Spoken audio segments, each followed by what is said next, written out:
So 28 6x squared minus 17x plus 12, right? So first thing you're always asking yourself is if you can factor anything out. If there's anything it has in common, and there isn't, so then you did the x box.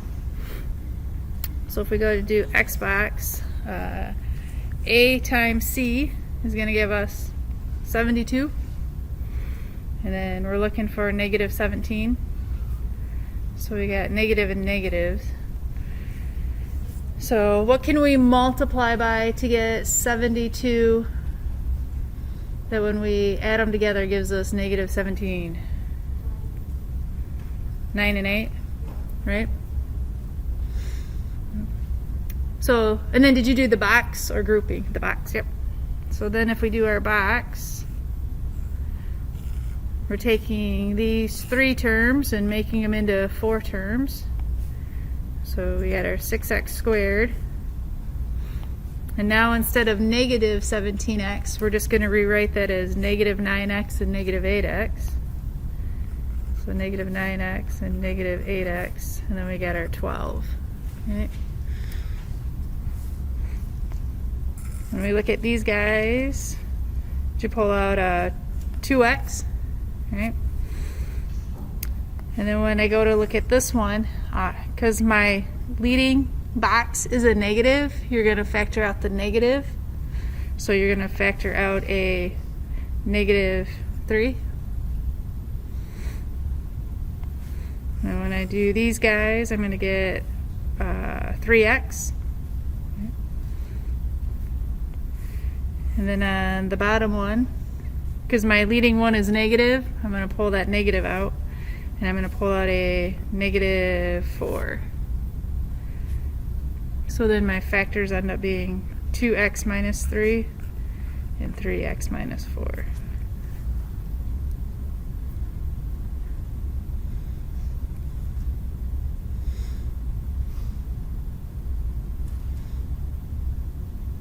And then you guys can always kind of like check when you get to your box. If you're not exactly sure if that's supposed to be a negative or a positive, like think of like Punnett squares or like multiplication tables, you know, where you take this and this in order to get this little guy. So you're doing 2x times 3x to get 6x squared. So then check these two. So if negative 3 times 3x ends up giving me my negative 9x. If you end up getting it to where like that was a positive 3, right? If you go to multiply those, you're going to get a positive 9x. So I always kind of like check that box, just do that quick multiplication if you're not exactly sure which way it goes. Is there another one? Yes.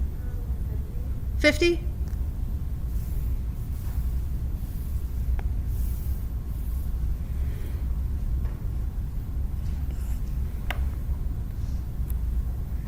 So 50 is x squared plus 4x plus 4. Okay. So did you do like the x box, FOIL, or grouping? X box? Yep. Right, so if we do our x box, we're going to multiply a times c to get 4. And when we add the numbers together, we got to get 4. So I'm multiplying to get a positive 4, so I either have to have positive positives or negative negatives. But this guy, because he's positive, is telling us we got to have a positive and a positive. So I got to multiply to get to 4. So I either have 1 times 4 or 2 times 2. And when I add them together, I got to get 4. So I'm going to have 2 and 2. Yep. So since our a is 1, we can skip the box, right? We don't need to factor out the number in front. So then we're going to get what? X plus 2 times x plus 2. And since those are the same, if we wanted to keep simplifying, we could save some ink and write x plus 2 squared.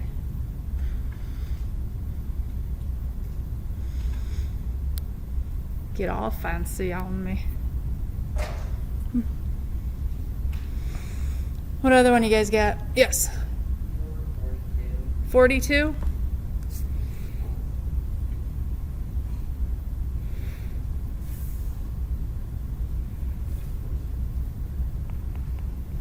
So 42, we have 6x, or 64x squared minus 81, right?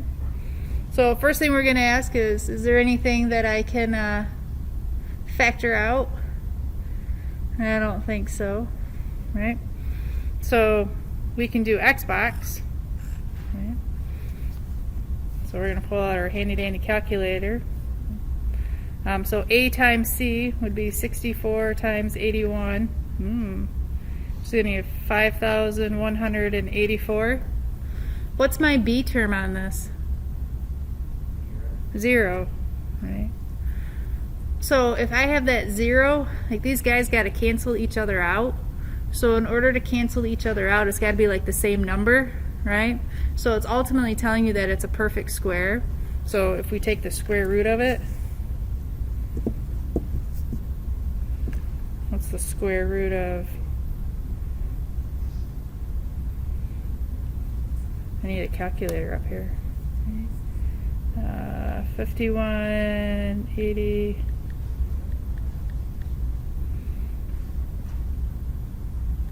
$72, right? So I know that 72 times 72, and then because this guy's negative, you know, one's got to be positive and one's got to be negative. So it's going to be 72 and 72, right? So because our A is greater than 1, we're either going to do it by grouping or box. Probably did it by box. So I have what, 64x squared. I got a 72x and a negative 72x and negative 81. Factor out like terms. So between 64 and 72, I'm going to say there's an 8x in common.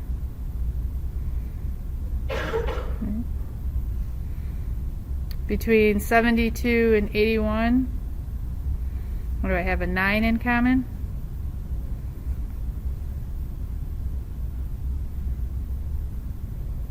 Right, yeah. Then what do I have? Another 8x and a negative 9. So I end up with 8x plus 9, 8x minus 9. The other way you can look at this is these are what are called perfect squares. Is 64 a perfect square? Yeah. Is x squared a perfect square? Yeah. Is 81 a perfect square? Yeah. So 64's perfect square is 8, right? 81's perfect square is 9. Then we know we got the x's because it's perfect square. And then to be able to get rid of that middle term, one's got to be positive and one's got to be negative. Yep. So if you recognize that it's a perfect square, you could probably go from here straight to here without having to do the x in the box. But sometimes it takes practice just to be able to be like, oh yeah, look at that, that was a perfect square. I'll get it better next time. Yeah. Yes.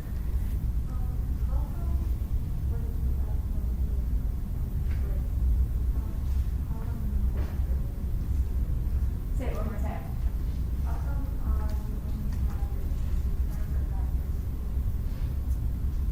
Because it decays 0. Oh, yeah, right. So like if you were to write it in standard form, right.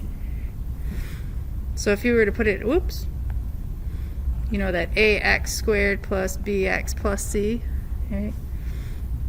So your a would be that 64x squared. Is there an x term? No. So how do you get rid of something? Multiply it by 0. So there's 0 x's and then minus 81. Right. They just take it out because I don't know, 1's the loneliest number, so I don't know why they take out 0, but you know. Now, you guys got any more? Yes. 52?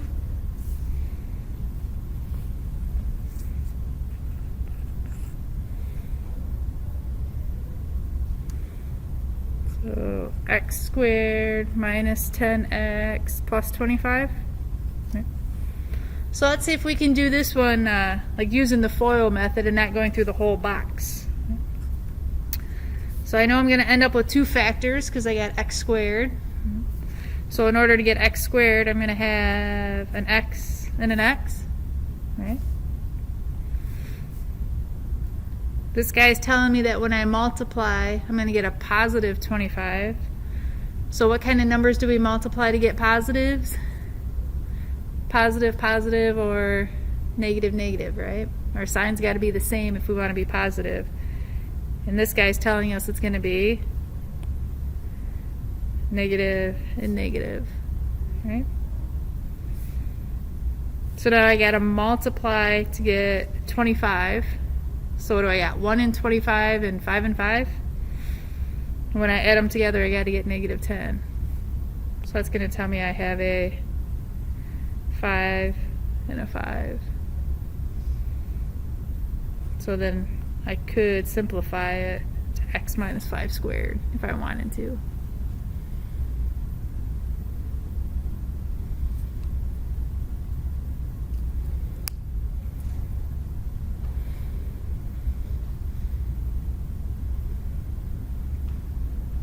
Alright.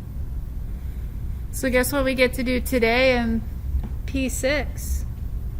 We get to do some more factoring. Isn't that awesome? Oops. Are you guys alright? Any questions? I don't see my chat tab. Oh, there we go. Alright.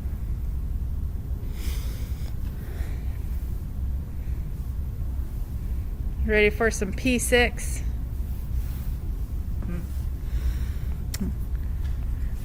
So P6 has to do with these things called rational expressions.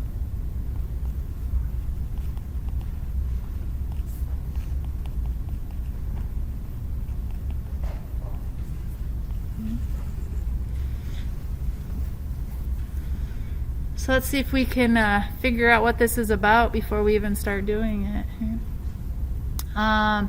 Anybody got any idea what rational means in mathematics? What if we looked at the very beginning, like this little root word? What's that word? A ratio. Do you know how to write a ratio in mathematics? Can we write a ratio as a fraction? Yeah. So we're going to write some fractions. And we're going to write some fractions that are just expressions. So usually there's two E words. There's either an expression or an equation. An equation has a equal sign. So then expressions, there's no equal signs. So if we're given an expression, the only thing we can really do is we can simplify it. We can't solve for anything, because to be able to solve for something, you have to know what it equals. And in an expression, there's no equal sign, so we never know what it equals. So the only thing we can do is we can simplify. And we're going to simplify these rational things. So we're just going to simplify some fractions. That just made your day, didn't it? Alright. It's not too bad. So we've been looking at those polynomials. So really we're just going to take some polynomials and we're going to make them into fractions. And we're going to simplify them. And then we're going to throw some multiplication on there. So then we're going to multiply some fractions together and then simplify those little guys. So I know you can't wait any longer. Right? Alright.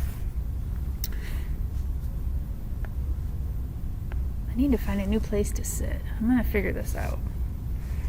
So let's say we had... Is this color going to show up? Not really. Trying to find some other colors, you know. Anybody got a personal preference for today? Blue and purple. Beautiful. That shows up very nicely. Good call. All right. So let's say we had 4 over x minus 2. So looky there, we got some polynomials, right? And they're rational because it's written as a quotient or a fraction. So anytime you have a fraction, there's always something very special about denominators. A denominator can never be something. Does anybody know what a denominator cannot be? Can it be 0? Maybe. Yes. No. All right. Quiz time. What's the answer to, what does 5 over 0 equal?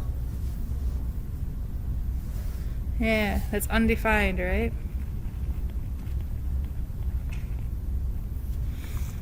So, cheesy analogy. So when it comes to a fraction is like how many parts of a whole do you have? So if we had the fraction 2/3, that would be our whole is being split into 2 parts, and we have 2 of the 3, right? So I have a bucket, and in my bucket I have apples, and in my bucket I have 3 apples, and 2 of them are rotten, right? And that's what my 2 would represent, right? So 2 out of the 3 apples are rotten. This is telling me I have how many apples in my bucket? I have 0 apples in my bucket. And out of the 0 apples that are in my bucket, how many of them are rotten? 5. So how can I have 5 rotten apples in a bucket of nothing? It's not going to happen, right? So our denominators can never be 0. They're undefined if they're 0, because we can't define it, because I can't find the rotten apples, and I know they're in there. I can smell them, but when I look in there, there's nothing in there, so it baffles me. So when we look at our little rational expressions, the same thing applies. My denominator can never equal 0. Is there an x value that would make that rational expression 0? Make the denominator 0? So I want to look at my denominator. I want to look at this guy. So I know that x minus 2 can never equal 0. So I usually just leave it as like a not equal sign, but I can still solve it like a regular equation even though I'm saying it can't equal. So x cannot equal a positive 2, right? So every time we're looking at these rational expressions, we always have to look at our denominator and see what values we can't use. So I can use all the numbers in the world except for one number. I can never use 2, because if I use 2, it's going to make my rational expression undefined. Right? All right.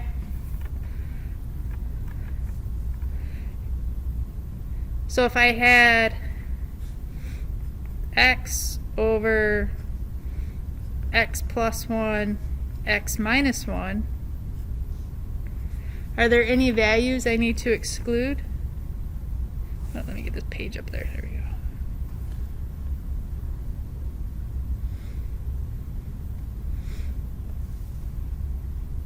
So what can x never equal? It can never equal 1, and it can never equal negative 1. Why am I making different ones? It can never equal 1, and it can never equal negative 1, right? Because it's going to make my denominator 0.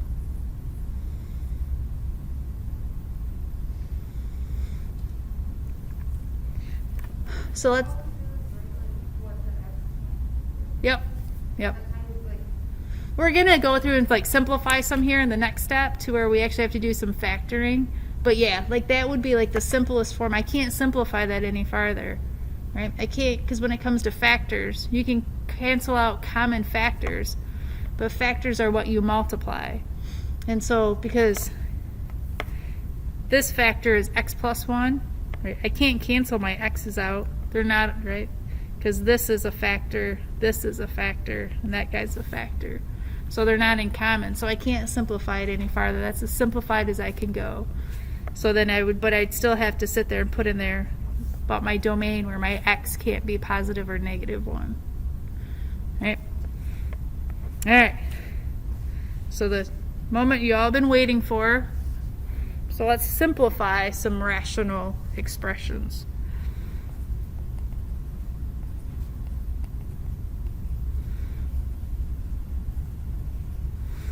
And if I simplify, can I solve? Am I ever going to get like a very bottom line that says like x equals 3?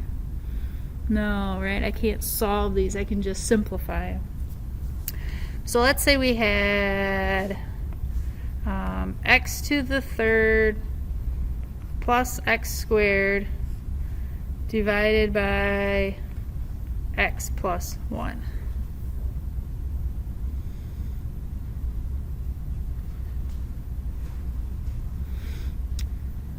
So yesterday, last 2 days, we spent some time doing some factoring, right? So same thing on these. We're going to sit there and go through and factor this as much as possible, and then we'll be able to simplify it. So I'm going to start on top, and if I look on top, do I have a common factor I can factor out? X squared, yep. And then what am I left with? X plus 1. Right. And then in my denominator, I'm already at x plus 1, so I can't simplify him any farther. So I'm going to leave him the way that he is. So before I simplify any farther, once I get it factored, especially the denominator factored, now I can look at the denominator and I can look for those restrictions. Because there's a value that my denominator can never equal 0. So I know that my x can never equal what number? -1, right? So once I get factored, then I'm going to sit there and look for those restrictions in the denominator. Now I'm going to simplify. And do you think you can simplify this? Those two factors are exactly the same, so we can cross them out. Right? That's the same thing as 1. So this is going to simplify down to x squared, but only when x does not equal 1.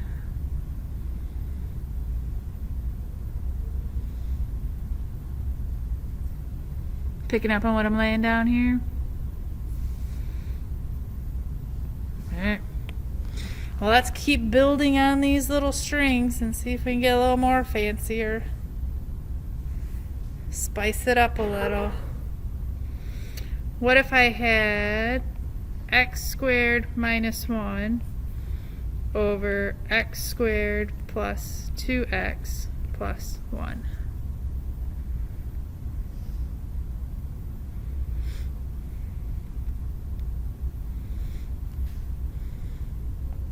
So the first thing I'm going to do is factor. Okay. Can I factor my numerator, the one up on top?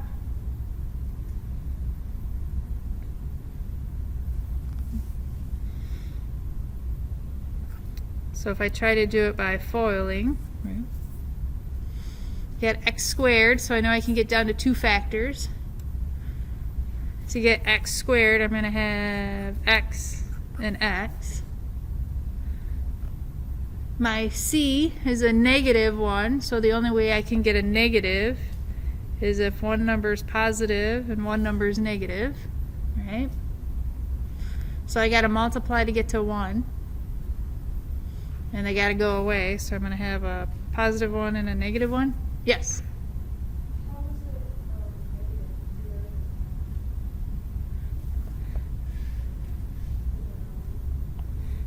So if I write this in standard form, right, x squared plus 0x minus 1, right? There's no... Oh, I gotcha. Yeah. Yep, you got to factor top and bottom, so yeah. We good with the numerator? Okay. So now let's try the denominator. We got x squared. So since we should have two factors to get x squared, I know I got to have an x and an x. My c is positive, so I know that my signs have to be the same, either positive, positive, or negative, negative. That guy's telling me I'm going to have a positive and a positive. So I got to multiply to get to 1, and when I add them together I get 2. So a positive 1 and a positive 1.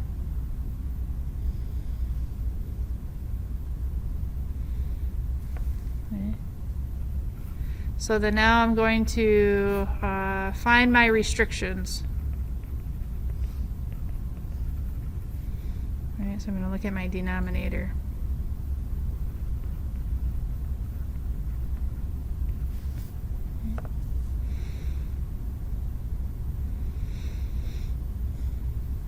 So do I have any restrictions on my x? X can equal -1. And you just have to write it once. You don't have to write -1, -1, right? -1's -1 no matter how you look at -1. Yes? So we're only finding what x is not equal to the denominator? Right, because your denominator can never be 0. So you have to find that value that's going to make it 0, because you want to tell the world that you can't make it that number. What if it was like the product, how we have at the top is x plus 1 and x minus 1? What if that was on the bottom? If it matched up perfectly? No, like if it was like flipped. If what? If that was like fraction was flipped, so you had Oh, then you would have +1 and -1 if it was flipped over. Yep. All right. So now that you found your restrictions, then the third thing we're going to do is cancel like terms. Okay. So is there anything that we can cancel out? +1 and +1. Okay. So we're left with what?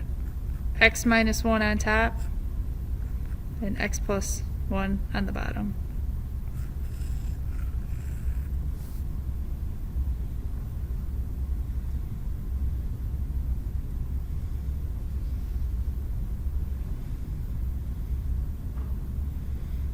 Not too bad.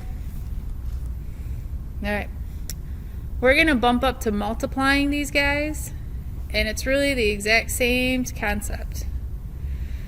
You just have one more fraction to factors, all you got to go. So multiplying rational expressions. So ultimately the goal at the end of all of this is you guys are going to be factoring experts, right? All right. So we're going to start off with a nice easy one. So let's say we had x minus 7 over x minus 1, rational expression, right? And we're going to multiply that by x squared minus 1 over 3x minus 21.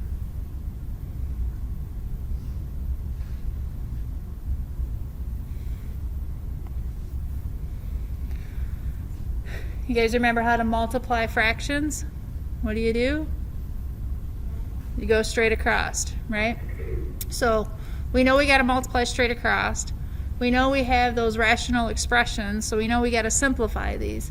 So first thing, it's just like what we did previously, is we're going to go through and we're going to factor everything. But I'm going to kind of like factor and just put everything together.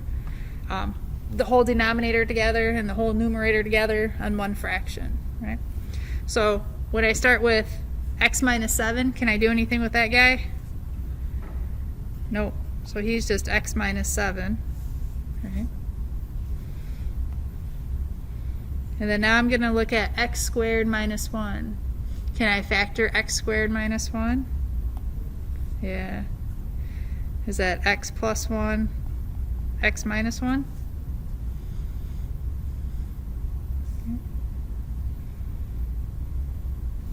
Hold on.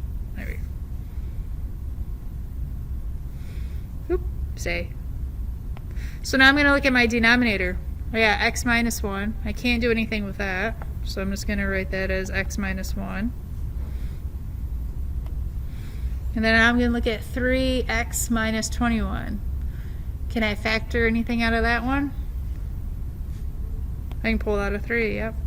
So I'm going to factor out a 3, and then I'm going to be left with x minus 7.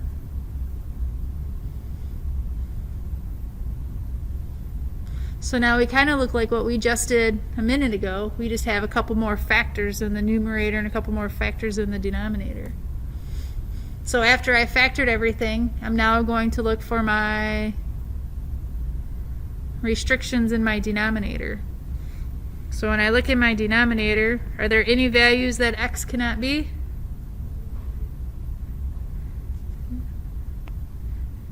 So from here we know that x can't equal 1. 3 is 3. There's nothing you can do with 3, right?